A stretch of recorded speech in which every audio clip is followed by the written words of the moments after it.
आजच्या या सखोल चर्चेत एका अशा विषयावर आपण बोलणार आहोत जो तसा खूप परिचयाचा वाटतो, पण तो आपल्या विचार करण्याच्या पद्धतीला अगदी मुळापासून हादरून टाकणार आहे. म्हणजे आज आपण मॉर्गन हाऊसेल यांच्या द सायकोलॉजी ऑफ मनी या पुस्तकातल्या एका अत्यंत महत्त्वाच्या संकल्पनेचं विश्लेषण करणार आहोत. ती संकल्पना म्हणजे खरी संपत्ती म्हणजे ती जी आपल्याला उघड्या डोळ्यांनी दिसत नाही, किंवा इंग्रजीत सांगायचं तर wealth is what you don't see. आणि या आजच्या सखोल विश्लेषणाचं मुख्य उद्दिष्ट हे आहे की जे लोक आर्थिक साक्षरतेच्या जगात नुकतीच सुरुवात करत आहेत त्यांच्यासाठी दिसणारा खर्च आणि अदृश्य बचत यातला फरक उलगडून दाखवणं. कारण म्हणजे जे चकाकतं ते सगळंच सोनं नसतं ना. अगदी बरोबर. की आपण समाजात वावरताना ज्याला श्रीमंती समजतो ती खरंच संपत्ती आहे का, की तो केवळ समाजाला दाखवण्यासाठी केलेला एक पोकळ देखावा आहे. हां, खरोखरच कळीचा प्रश्न आहे. आणि याचं उत्तर शोधण्यासाठी आपल्याला श्रीमंती आणि संपत्ती या दोन पूर्णपणे वेगळ्या असलेल्या संकल्पनांमधली दरी समजून घ्यावी लागेल. म्हणजे मानवी मेंदूची रचनाच अशी आहे की तो नेहमी दृश्य गोष्टींवर पटकन विश्वास ठेवतो. समाजात एखादी व्यक्ती अत्यंत महागड्या ब्रँडचे कपडे घालत असेल, किंवा हातात लाखो रुपयांचं घड्याळ घालत असेल, किंवा एखाद्या अतिशय उच्चभ्रू वस्तीत मोठ्या बंगल्यात राहत असेल, तर लोकांचा असा नैसर्गिक समज होतो की बापरे, ही व्यक्ती खूप श्रीमंत आहे. महागड्या वस्तू डोळ्यांना दिसतात म्हणून लोक त्या वस्तूंनाच संपत्ती समजण्याची खूप मोठी चूक करतात. पण आर्थिक साक्षरतेच्या भाषेत सांगायचं तर तो खर्च झालेला पैसा आहे. श्रीमंती म्हणजे आजच्या घडीला असलेलं उत्पन्न वापरून महागड्या वस्तू खरेदी करण्याची क्षमता. जर एखाद्या व्यक्तीने 1 कोटी रुपयांची लक्झरी कार खरेदी केली तर याचा सरळ अर्थ असा होतो की त्या व्यक्तीच्या बँक खात्यातून 1 कोटी रुपये कायमचे कमी झाले आहेत. किंवा त्या व्यक्तीने 1 कोटी रुपयाचं प्रचंड मोठं कर्ज स्वतःच्या डोक्यावर घेतलं आहे, केलेला नाहीये. अच्छा, पण एक मिनिट, इथे मला एक वेगळा विचार मांडावासा वाटतो. जर आपण सगळा पैसा फक्त साठवत राहिलो, म्हणजे तो खर्चच केला नाही, तर मग तो पैसा कमवायचा कशासाठी? म्हणजे संपत्ती जर अदृश्यच ठेवायची असेल तर त्या पैशांचा उपयोग काय? समाजात वावरताना एक विशिष्ट राहणीमान असणं, चांगल्या वस्तू वापरणं हे यशाचं लक्षण मानलं जातं ना. जर एखाद्याने खूप मेहनत करून पैसे कमवले असतील तर त्याने ते खर्च करण्यात गैर काय आहे, असंही कुणाला वाटू शकतं. हो, हा एक अतिशय स्वाभाविक प्रश्न आहे. आणि पैसा खर्च करण्यात किंवा चांगलं जीवन जगण्यात अजिबात काहीही गैर नाही. अडचण तिथे सुरू होते जेव्हा लोक दिखावा करण्यालाच संपत्ती निर्माण करणं समजू लागतात. समाजाला दिसणाऱ्या गोष्टी आणि लक्झरी जीवन खूप आवडतं. कारण उत्क्रांतीच्या काळापासूनच माणसाला समूहामध्ये स्वतःचं वर्चस्व सिद्ध करण्याची एक नैसर्गिक गरज वाटत आली आहे. पूर्वीच्या काळी हे वर्चस्व शारीरिक ताकदीवर ठरत असे, आणि आज ते महागड्या कार्स आणि ब्रँडेड कपड्यांवरून ठरतं. त्यामुळे जो दिसतो तोच श्रीमंत असा एक प्रचंड मोठा आणि घातक गैरसमज आधुनिक समाजात खोलवर रुजला आहे. आपण एखाद्याचं बँक खातं पाहू शकत नाही, किंवा आपण एखाद्याचा इन्व्हेस्टमेंट पोर्टफोलिओ पाहू शकत नाही, आणि सर्वात महत्त्वाचं म्हणजे आपण एखाद्याच्या डोक्यावर किती EMI किंवा कर्जाचा बोजा आहे हे पाहू शकत नाही. आपण फक्त त्यांच्या अंगावरचे कपडे आणि दारात उभी असलेली गाडी पाहू शकतो. त्यामुळे आपल्या निर्णयाचा आधार फक्त या बाह्य गोष्टीच असतात. अनेकदा अत्यंत महागड्या वस्तू वापरणारे लोक कर्जाच्या प्रचंड ओझ्याखाली दबलेले असू शकतात. बापरे, हे ऐकायला थोडं धक्कादायक असलं तरी हेच वास्तव आहे. मग खरी अदृश्य संपत्ती नेमकी काय असते आणि ती कशी काम करते हे अधिक स्पष्ट करण्यासाठी आपण एका साध्या पण अत्यंत प्रभावी उदाहरणाचा विचार करूया. हे उदाहरण उत्पन्नाचं आणि बचतीचं खरं स्वरूप समजून घेण्यास खूप मदत करेल. आपण अशी कल्पना करूया की समाजात 2 वेगवेगळ्या व्यक्ती आहेत. आपण त्यांना व्यक्ती अ आणि व्यक्ती ब असं म्हणूया. आता व्यक्ती अ ही एखाद्या मोठ्या आंतरराष्ट्रीय कंपनीत अतिशय उच्च पदावर काम करते. तिचा महिन्याचा पगार लाखोंच्या घरात आहे. पण या व्यक्तीला लक्झरी जीवनाची आणि समाजात रुतबा मिरवण्याची प्रचंड हौस आहे. त्यामुळे पगार हातात आल्या आल्या ती व्यक्ती महागड्या रेस्टॉरंट्समध्ये जाते, दरवर्षी नवीन लॉन्च झालेला सर्वात महागडा फोन घेते, आणि तिच्याकडे असलेल्या प्रत्येक लक्झरी वस्तूचा EMI चालू असतो. महिन्याच्या शेवटी या व्यक्तीच्या बँक खात्यात आपत्कालीन परिस्थितीसाठी जवळजवळ काही शिल्लक राहत नाही. अगदी बरोबर. आणि आता आपण दुसऱ्या व्यक्तीकडे वळूया, म्हणजे व्यक्ती ब कडे. ही व्यक्ती एका अतिशय सामान्य पदावर काम करते. तिचा पगार व्यक्ती अ च्या तुलनेत खूपच कमी आहे. पण ह्या व्यक्तीचं वैशिष्ट्य असं आहे की तिला समाजाला काहीही सिद्ध करून दाखवायचं नसतं. ती अतिशय साधेपणाने राहते, जुनी पण चांगली चालणारी गाडी वापरते, अनावश्यक खर्च अत्यंत कटाक्षाने टाळते आणि महिन्याचा पगार आल्यावर सर्वात आधी ठराविक रक्कम बाजूला काढून ती शेअर बाजारात किंवा म्युच्युअल फंडात गुंतवते. आता जर आपण समाजाच्या चष्म्यातून पाहिलं तर समाज नक्कीच व्यक्ती अला अत्यंत यशस्वी आणि श्रीमंत मानेल, कारण तिच्याकडे भौतिक सुखाच्या सर्व गोष्टी दृश्य स्वरूपात आहेत. पण जर आपण आर्थिक साक्षरतेच्या निकषांवर तपासलं तर खऱ्या अर्थाने संपन्न आणि सुरक्षित कोण आहे? यात कोणतीही शंका नाही की व्यक्ती ब हीच खऱ्या अर्थाने संपन्न आहे, कारण ती अदृश्य संपत्ती निर्माण करत आहे. व्यक्ती अ कडे फक्त मोठा पगार आहे, पण तिची संपत्ती शून्य किंवा किंबहुना कर्जामुळे उणे असू शकते. उद्या जर अर्थव्यवस्थेत मंदी आली आणि दोघांचीही नोकरी गेली तर व्यक्ती अच्या आयुष्यात प्रचंड मोठा आर्थिक आणि मानसिक संकट उभं राहील. याउलट व्यक्ती ब कडे आपत्कालीन परिस्थितीचा शांतपणे सामना करण्यासाठी आणि तोपर्यंत स्वतःचा उदरनिर्वाह चालवण्यासाठी एक अत्यंत भक्कम आर्थिक पाठबळ असेल. म्हणजे हे असं आहे की संपत्ती ही आरडाओरडा करत नाही. अगदी बरोबर. यात सर्वात रंजक गोष्ट अशी आहे की खरी संपत्ती ही नेहमी अतिशय शांतपणे वाढत असते. ती कधी स्वतःचं प्रदर्शन करत नाही. ती बँक खात्यात, गुंतवणुकीत आणि भविष्यातील सुरक्षितेत अत्यंत निमूटपणे दडलेली असते. संपत्ती म्हणजे केवळ पैसा नाही. या सखोल विश्लेषणाचा हा सर्वात गाभा असलेला विचार आहे की संपत्ती म्हणजे वेळ आणि स्वातंत्र्य.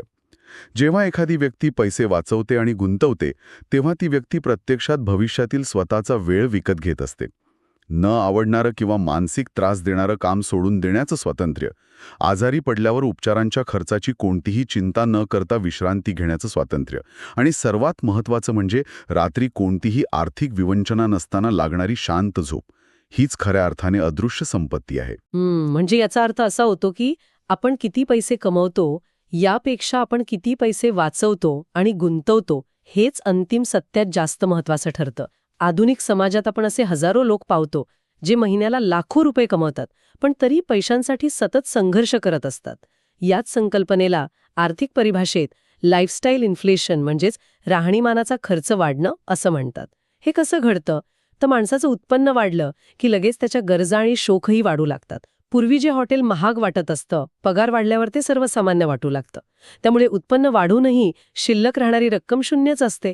आणि म्हणूनच नुसते पैसे कमवणं पुरेसे नाही, तर बचत करणं हाच संपत्ती निर्माण करण्याचा खरा पाया आहे. हो, आणि म्हणूनच जगात जे लोक खरोखरच प्रचंड संपत्तीचे मालक आहेत किंवा आर्थिकदृष्ट्या पूर्णपणे स्वतंत्र आहेत, ते कधीही आपल्या पैशांचं प्रदर्शन करत नाहीत. अनेक अब्जाधीश अतिशय साधी गाडी चालवतात आणि साध्या घरात राहतात. याचं कारण त्यांना त्यांच्या पैशांचं समाजासमोर प्रदर्शन करण्याची कोणतीही मानसिक गरज उरलेली नसते. त्यांची अदृश्य संपत्ती त्यांना जी आतून मानसिक शांती देते, ती शांती कोणत्याही महागड्या कारमधून मिळणाऱ्या क्षणिक आनंदापेक्षा हजारो पटीने मोठी असते. म्हणून संपत्ती म्हणजे नेमके तेच पैसे जे लक्झरीवर खर्च केले गेले नाहीत, जे भविष्यातील स्वातंत्र्यासाठी राखून ठेवले आहेत. आतापर्यंतच्या या विश्लेषणातून एक गोष्ट लख्खपणे समोर आली आहे की दिसणारी श्रीमंती आणि अदृश्य संपत्ती या दोन पूर्णपणे भिन्न दिशेला जाणाऱ्या गोष्टी आहेत. पण जे लोक आर्थिक साक्षरतेच्या या प्रवासात अगदी नवशिके आहेत, त्यांच्या मनात आता एक अत्यंत व्यावहारिक प्रश्न नक्कीच निर्माण झाला असेल की मग ही अदृश्य संपत्ती निर्माण करण्यासाठी प्रत्यक्षात सुरुवात कशी करायची.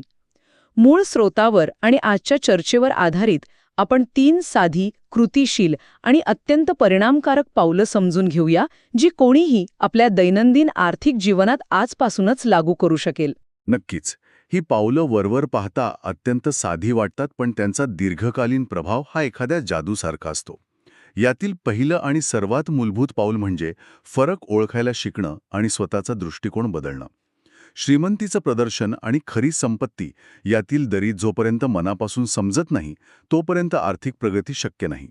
जेव्हा आपण एखाद्या व्यक्तीला महागड्या कारमधून बाहेर पडताना पाहतो किंवा एखाद्याचं मोठं घर पाहतो, तेव्हा आपल्या मेंदूलाही जाणीव करून देण्याची सवय लावली पाहिजे की ही दिसणारी गोष्ट म्हणजे त्या व्यक्तीची संपत्ती नाही, तर तो खर्च झालेला पैसा आहे. दिसणाऱ्या गोष्टी या खऱ्या अर्थाने संपत्ती नसतात, हे सत्य मनावर ठसवणं अत्यंत आवश्यक आहे. जोपर्यंत आपण हा फरक ओळखत नाही तोपर्यंत आपण नेहमी इतरांच्या देखाव्याला भुलून स्वतःच्या क्षमतेबाहेर जाऊन चुकीचे आर्थिक निर्णय घेत राहू. मार्केटिंग आणि जाहिरात कंपन्यांच्या जाळ्यातून स्वतःला सोडवण्यासाठी हे पहिलं पाऊल अत्यंत गरजेचं आहे. आणि या प्रवासातील दुसरं अत्यंत महत्त्वाचं पाऊल म्हणजे बचत आणि गुंतवणुकीला आयुष्यात सर्वोच्च प्राधान्य देणं. अनेक लोकांची अशी एक पक्की धारणा असते की सध्या माझं उत्पन्न खूप कमी आहे, मग एवढ्या कमी पैशात मी काय बचत करणार? जेव्हा माझा पगार वाढेल तेव्हा मी नक्की गुंतवणूक करायला सुरुवात करेल. पण हा एक अत्यंत मोठा मानसिक अडथळा आहे. उत्पन्न कितीही असो, अगदी नाममात्र का असेना, पण पैसा बाजूला काढण्याची सवय लावणं ही सर्वात मोठी गरज आहे. पैसा खर्च करून क्षणिक आनंद मिळवण्यापेक्षा तो पैसा गुंतवून भविष्याची सुरक्षितता निर्माण करण्यावर लक्ष केंद्रित केलं पाहिजे. सर्वसामान्य लोक पगार आल्यावर आधी सर्व खर्च करतात आणि मग महिन्याच्या शेवटी जे काही थोडेफार उरेल ते वाचवण्याचा प्रयत्न करतात. पण संपत्ती निर्मितीचा खरा नियम याच्या अगदी उलट आहे. पगार आल्यावर सर्वात आधी एक ठराविक रक्कम बचतीसाठी बाजूला काढायची आणि मग उरलेल्या पैशात आपला संपूर्ण महिन्याचा खर्च भागवायचा. हाच अदृश्य संपत्ती निर्माण करण्याचा खात्रीशीर मार्ग आहे. आणि या संपूर्ण प्रक्रियेला यशस्वी करणारं तिसरं आणि सर्वात कळीचं पाऊल म्हणजे दीर्घकालीन विचार करणं आणि चक्रवाढ व्याजाची ताकद समजून घेणं. आपण आज अशा एका जगात जगत आहोत जिथे माणसाला प्रत्येक गोष्ट इन्स्टंट किंवा तात्काळ हवी असते. इन्स्टंट नूडल्सपासून ते इन्स्टंट मेसेजिंगपर्यंत सर्व गोष्टी एका क्षणात मिळण्याची सवय लागली आहे. पण निसर्गात आणि अर्थशास्त्रात इन्स्टंट वेल्थ किंवा एका रात्रीत मिळणारी संपत्ती अशी कोणतीही शाश्वत गोष्ट अस्तित्वात नसते. लॉटरी लागणं हा एक दुर्मिळ अपवाद सोडला तर खरी संपत्ती एका रात्रीत कधीच तयार होत नाही. ती वर्षानुवर्षे अत्यंत शांतपणे न थकता तयार होत असते. आपण गुंतवलेला पैसा चक्रवाढ व्याजाच्या माध्यमातून हळूहळू कसा वाढतो यावर विश्वास ठेवणं आवश्यक असतं. याला पण एका उदाहरणातून समजूया. जर बाजारातून फळं विकत आणली तर ती लगेच खाता येतात, पण ती लगेच संपतातही. पण जर आपण फळांची बाग लावली तर सुरुवातीची अनेक वर्ष झाडांना नुसतं पाणी घालावं लागतं, कष्ट करावे लागतात आणि फळं मात्र काहीच मिळत नाहीत. पण जेव्हा ती झाडं मोठी होतात तेव्हा ती पुढच्या अनेक पिढ्यांना फळं देत राहतात. गुंतवणुकीचंही अगदी तसंच असतं. खरंय, इथे एक अतिशय महत्त्वाचा मुद्दा उपस्थित होतो. फळांची बाग लावणं किंवा दीर्घकालीन गुंतवणूक करणं ऐकायला खूप छान वाटतं, पण प्रत्यक्षात ते अंमलात आणणं इतकं सोपं नसतं ना, कारण त्यासाठी प्रचंड मोठा संयम आणि शिस्त लागते. अगदी बरोबर. आणि म्हणूनच संयम आणि शिस्त हे अदृश्य संपत्ती गोळा करण्यासाठीचे सर्वात महत्त्वाचे घटक मानले जातात. आजची संपूर्ण अर्थव्यवस्था आणि मार्केटिंग कंपन्या आपल्या मनावर सतत हेच बिंबवण्याचा प्रयत्न करत असतात की तुम्ही आत्ताच्या आत्ता हे विकत घेतलंच पाहिजे, या लक्झरीशिवाय तुमचं जीवन अपूर्ण आहे. तुमच्या खिशात पैसे नसतील तरी क्रेडिट कार्ड घ्या, पण आजच खरेदी करा, असा मोह सतत घातला जातो. अशा या मोहाच्या क्षणी स्वतःच्या भावनांवर नियंत्रण ठेवणं, खिशात किंवा बँक खात्यात पुरेसे पैसे असूनही ती अनावश्यक वस्तू खरेदी न करण्याचा निर्णय घेणं, यासाठी प्रचंड मोठी मानसिक शिस्त लागते. हे खरंच खूप कठीण काम आहे, कारण समोर आवडीची वस्तू असते, ती खरेदी करण्याची आर्थिक क्षमताही असते, समाजाकडून मिळणारी तात्काळ वाहवा दिसत असते आणि तरीही स्वतःला नाही म्हणणं यासाठी विचारांची प्रचंड मोठी प्रगल्भता लागते. आणि ही प्रगल्भता केवळ 1-2 दिवस नाही तर अनेक दशकं टिकून ठेवावी लागते. गुंतवणूक करणं ही कोणतीही थरारक किंवा रोज काहीतरी नवीन घडणारी गोष्ट नसते. ती अतिशय कंटाळवाणी प्रक्रिया असू शकते. पैसे गुंतवायचे आणि मग फक्त संयमाने वाट पाहायची. जेव्हा शेअर बाजारात मोठे चढउतार येतात, अर्थव्यवस्थेत मंदी येते, तेव्हा घाबरून न जाता आपले पैसे न काढता तशीच गुंतवणूक चालू ठेवणं, यासाठी भावनेपेक्षा तर्कावर आधारलेला संयम आवश्यक असतो. ज्या लोकांकडे हा संयम आणि ही शिस्त असते तेच काळाच्या ओघात खऱ्या अर्थाने या अदृश्य संपत्तीचे मालक बनतात आणि स्वतःच्या आयुष्यावर पूर्ण नियंत्रण मिळवतात. या संपूर्ण सखोल चर्चेतून आज आपण जे काही समजून घेतलं आहे त्याचा एक अंतिम सारांश काढायचा झाला तर तो असा असेल की तात्काळ आनंद देणारा आणि केवळ समाजाला दिखावा करण्यासाठी केलेला खर्च हा आपल्याला आर्थिक स्वातंत्र्यापासून खूप दूर अंधारात ढकलत असतो. त्याऐवजी आपल्याला दीर्घकाळ टिकणाऱ्या आणि जीवनाला खरा अर्थ देणाऱ्या संपत्ती निर्मितीवर भर दिला पाहिजे.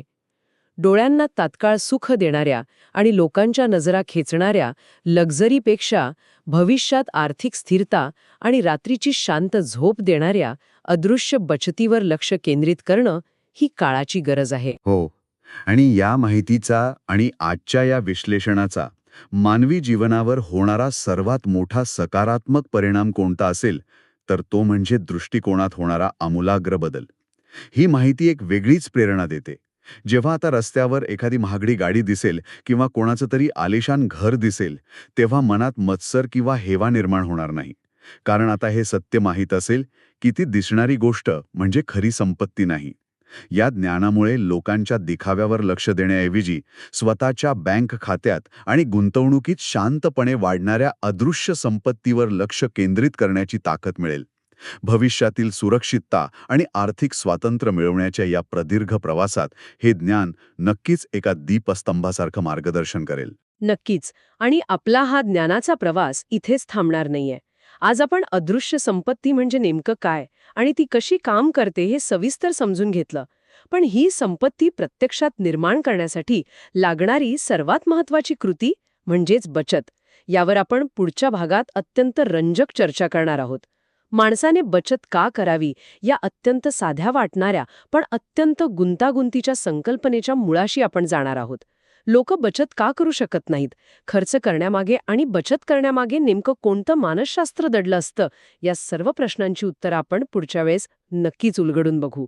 पण आजची ही सखोल चर्चा संपवण्यापूर्वी एक अत्यंत विचार करायला लावणारा आणि काहीसा अस्वस्थ करणारा प्रश्न इथे नक्कीच मांडावासा वाटतो. आज जे काही ऐकलं, जे काही समजून घेतलं, त्यावरून हा प्रश्न नैसर्गिकरित्या निर्माण होतो की जर खरी संपत्ती ही कायम अदृश्यच असते आणि ती कोणत्याही दिखाव्याविना अतिशय शांतपणे वाढत असते, तर मग आजच्या आधुनिक जगात आपला अर्ध्याहून अधिक मानसिक आणि आर्थिक ताण हा केवळ आणि केवळ अनोळखी लोकांना आपण किती श्रीमंत आहोत हे दाखवून देण्याचा आणि सिद्ध करण्याच्या निरर्थक खटाटोपातूनच निर्माण होत नाही ना.